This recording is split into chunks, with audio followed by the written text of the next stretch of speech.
സപ്തസ്വരങ്ങൾ. എന്താണ് സപ്തസ്വരങ്ങൾ? എത്രണ്ണുണ്ട്? 7 എണ്ണം. എത്രണ്ണുണ്ട്? 7 എണ്ണം. പാടി നോക്കാം. താളിട്ട് എന്ത് താളമാണ് ഇതിന്റെ പേര്? താളത്തിന്റെ പേര് ആദിതാളം.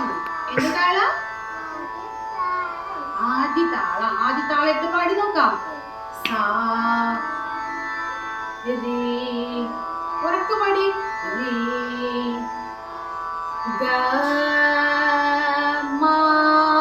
ഒന്നും കൂടി മാ വരെ പാടി നോക്കാം. സാ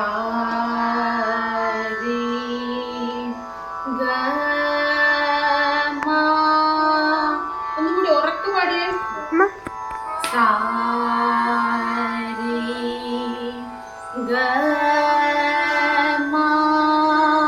പഠിക്കുമോ? സാ പാടി.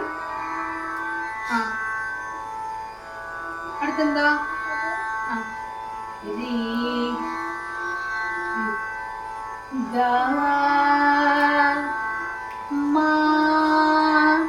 ആദ്യം സാ.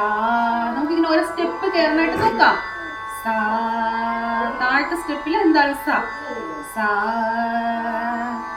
രി ഗ മ. ഒന്നുകൂടി കയറി നോക്കാം. സാ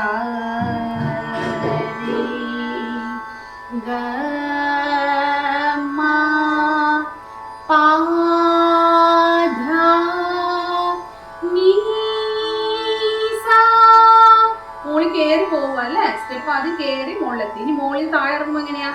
സാ നീ ധ പ മ ഗ രി സ. ആരോഹണ അവരോഹണ ക്രമമാണ്. ഇപ്പൊ മോൻ ഇപ്പൊ ഇത്രയും പഠിക്കണ്ട. നമുക്ക് പതുക്കെ പതുക്കെ സരിഗമ തൊട്ട് തുടങ്ങാം. ആദ്യം സരി പറഞ്ഞ് ഗമ. സരിഗമ പഠിക്ക്. സരി ഗ മ. ഉറക്കെ പാടി. സാ തൊട്ട് പഠിക്ക്.